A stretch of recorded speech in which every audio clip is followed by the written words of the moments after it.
உணவை வைத்து அரசியல் பேசுவது காட்டுமிராண்டித்தனம். மோடி பேச்சுக்கு எதிர்ப்பு. ஆட்டிறைச்சியை சாப்பிட்டு மக்களின் உணர்வை எதிர்க்கட்சியினர் புண்படுத்திவிட்டதாக கூறிய பிரதமர் மோடியின் கருத்துக்கு கண்டனங்கள் குவிந்து வருகின்றன. தமிழ்நாட்டில் மக்களவை தேர்தலுக்கு இன்னும் ஒரு வார காலமே உள்ள நிலையில் போட்டியிடும் அரசியல் கட்சிகளின் பிரச்சாரங்கள் சூடுபிடித்துள்ளன. இந்த நிலையில் ஜம்முவில் உள்ள உதம்பூரில் இன்று ஏப்ரல் 12 நடந்த பிரச்சார கூட்டத்தில் கலந்து கொண்ட பிரதமர் மோடி பேசுகையில், புனிதமான சாவன் மாதத்தில் ஆட்டிறைச்சியை சமைத்து சாப்பிட்டு பெரும்பான்மை மக்களின் உணர்வுகளை எதிர்க்கட்சியினர் புண்படுத்தியுள்ளனர் என்று பேசினார்.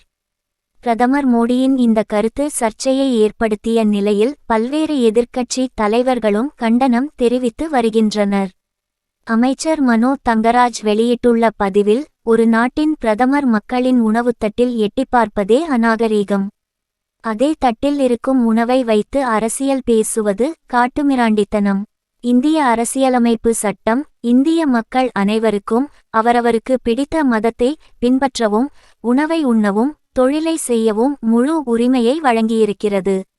ஆனால் பிரதமருக்கு இந்திய அரசியலமைப்பு சாசனம் என்று சொன்னாலே பாகிஸ்தான் போன்ற உணர்வு வருகிறது. மோடி தேர்தல் பிரச்சாரத்தில் புனிதமான சாவன் மாதத்தில் ஆட்டிறைச்சியை சமைத்து சாப்பிட்டு பெரும்பான்மை மக்களின் உணர்வுகளை எதிர்க்கட்சியினர் புண்படுத்துகின்றனர் என பேசியிருப்பது கண்டனத்திற்குரியது. இந்திய மக்களின் உணவு பழக்கத்தை பொறுத்தவரை மீன், முட்டை, இறைச்சி போன்றவற்றை உண்ணுகிறவர்களின் எண்ணிக்கை தான் அதிகம். ராமரே காட்டில் மாமிசத்தை தான் சாப்பிட்டதாக புராணங்கள் கூறுகிறது.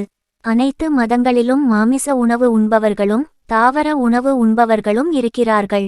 இந்த உண்மையை தெரிந்து வைத்துக்கொண்டு காஷ்மீர் பகுதியில் தாவர உணவுகளை உட்கொள்ளும் சமூகத்தினரிடையே வெறுப்புணர்வை தூண்ட உள்நோக்கத்துடன் விஷக் கருத்துக்களை தூவியுள்ளார் பிரதமர். இதேபோல இதத்திற்கு இடம் மக்களின் உணர்வுகளை தூண்டும் வகையில் ஒரு பிரதமர் பேசுவது மிகவும் ஆபத்தானது.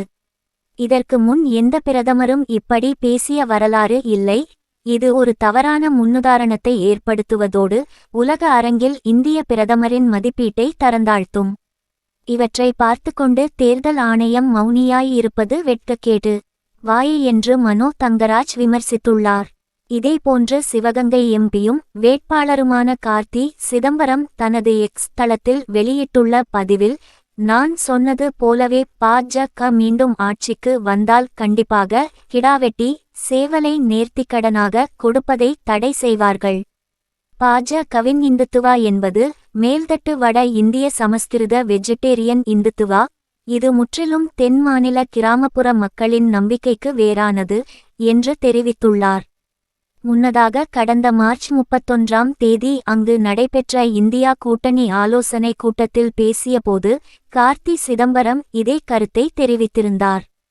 அப்போது அவர், வரும் தேர்தல் நாடாளுமன்ற வேட்பாளரை மட்டும் தேர்ந்தெடுக்கும் தேர்தல் அல்ல, நமது கலாச்சாரத்தை பாதுகாக்க வேண்டிய தேர்தல். பா.ஜ.க மீண்டும் ஆட்சிக்கு வந்தால் கிடா வெட்டி சாமி கும்பிட தடை போடுவார்கள்.